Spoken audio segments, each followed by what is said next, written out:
Good morning, how are you? God bless you there. Hey, listen, I'm getting ready to paint this classroom real quick. But I've been thinking about something else.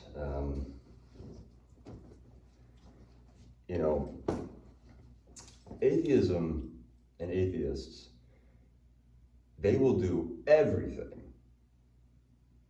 outside of reading the Bible to come to their complete understanding of what God's all about. They'll apply scientific methods that were developed for other means, not for the purpose of disproving God. And there's just so much self-posturing to atheistic belief. It's like, how much of an intellectual are you that you have become so stubborn, arrogant, and ignorant to come to the conclusion, God doesn't exist, I've applied this science, I've applied this mathematic, this equation comes to this, therefore that means nothing. You've done all that, you've looked everywhere else, but actually understand the Word of God. You don't want to open that up, because that therefore opens a whole world that flies in the face of everything that you went out of your way to learn for nothing.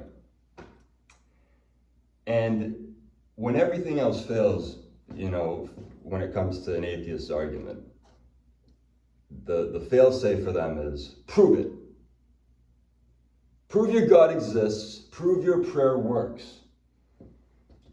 And it's like, I only mention this because I saw someone citing a study from 2019 that's, we had a panel of faithful individuals who prayed over terminally ill patients at a hospital. Oh, and well, what do you know? They all died. And that is an atheist's base understanding of how prayer works. It's just that. It's closing your eyes, going like this, or looking at the sky and asking for God to place what I desire materialistically or unrealistically before me. And so if we're going to accept that God is the creator of everything, the universe, everything, and he is responsible for endowing all that exists with all the very intricate, intrinsic processes that have to take place within all living organisms in order for life to continue within us as organisms, as living beings, how our cells reproduce and die, and how everything works, from our organs to our skin, our teeth, our eyes, everything. If God is responsible for all that, do you honestly think prayer is so crude a process? It's actually quite an eloquent and articulate process that God takes his time with. For God is patient. You and I, as human beings, we can be exhausted by patience and become quite impatient very quickly. This is not the case with God. His patience is not exhausted, it is not tried, it is not mocked. And so therefore you have to embody a fraction of that essence of patience. And an atheist will tell me, prove your prayer works, prove it. It's like, are you willing to sit down and acknowledge that prayer, though that you see that it's anecdotal for everybody, it appears that way, right? But the anecdote possesses one commonality, and that's God. And that's bringing the earnestness of your heart to God. See, it's those principles like that, earnestness of the heart, honesty, coming to the self. It's those inner spiritual formulas that people don't want to acknowledge because they're not tangible things. I think anybody who really tries to look at faith and prayer in these senses, it's not right to look at it in a scientific way, and it's not right to look at it in a magical, mystical way. It is a spiritual thing that all of us possess within us. It doesn't matter what you believe or what you don't believe. You are a spirit-bearing being. And if you want to get in touch with that, you have the ability to do so. No one needs to prove it to you. No one's gatekeeping you from accessing that experience for yourself. No one.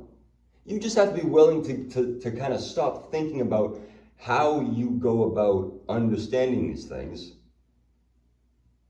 and truly go to where it is honestly understood. And then you'll get it. I'm not trying to fight you. I'm not trying to fight the atheists. I just want them to understand how ridiculous it is for you to, like, you want the physical result of my prayer? You want something that you can hold in your hand?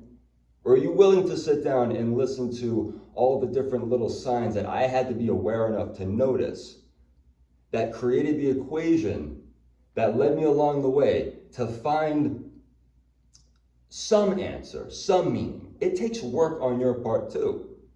Any Christian knows this, any true person who practices their faith with devotion, seriousness.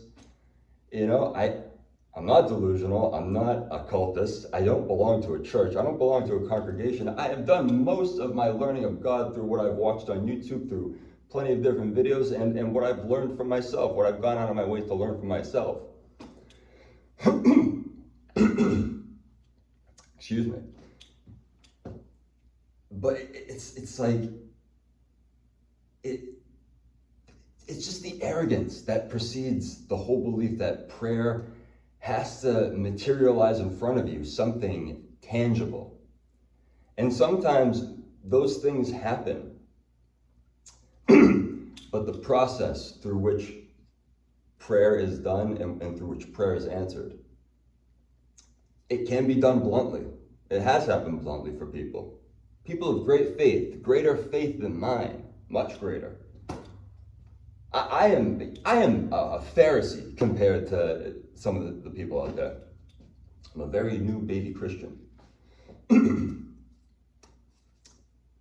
I am cleansed in the blood of the slain lamb. And when I accept that, and you have to understand what it means to bring your heart to God, and to understand what it means to know that the heart is deceptive, and to not trust it, but to trust in God, for He only knows the heart. But it's not a science, it's not a mathematical equation, so therefore it's very easily dismissed. And that's the thing that's preventing people from understanding that for themselves. You are looking way too much up here about this, not enough in here. And it's not to say it's the thing that beats behind your chest. The heart is the collection of everything that you've ever done, ever said, ever thought about doing, ever actually committed to doing, every emotion that you ever felt for everything that you ever said or did,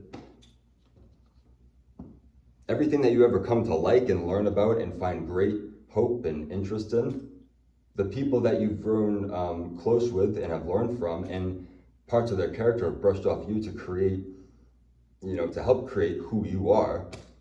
That is what the heart is. The heart is the compendium, the library, the existential zeitgeist of you. That is what the heart is. It is everything that is you, all your experiences, all the times you've ever experienced a certain emotion, the most greatly felt emotion that dwells within you. God knows all these little tiny stats about you. And it is a very, very, very, very quite fine and it's infinite in its description of who we are. For within every iota of every fragment of what the heart is, there exists a universe of meaning. And so much that could be learned but wasn't learned, but parts and pieces along the way were learned. But people don't want to come to that understanding. It's easier to dismiss it as cultist nonsense. It's easier to dismiss it as whatever. It's like, I mean, you know, it's people do a great disservice to their understanding of different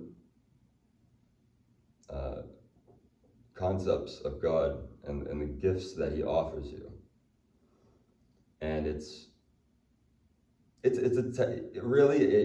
all this goes back to how poorly Christian messaging has been throughout, specifically the United States, because it's garnered this cartoonish, parodic look of Christianity. It's McChristianism, you know. It's just very phoned in.